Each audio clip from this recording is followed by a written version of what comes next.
Hi everybody and welcome. Today I have Opera GX mobile application and I'm going to show you how can you easily set your own wallpaper.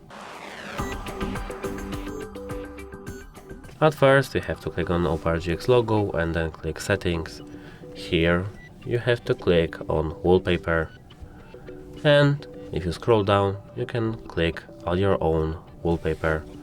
Here, as you can see, if we go to photos, we can choose, for example, this flower. Now we can crop our photo and set as wallpaper.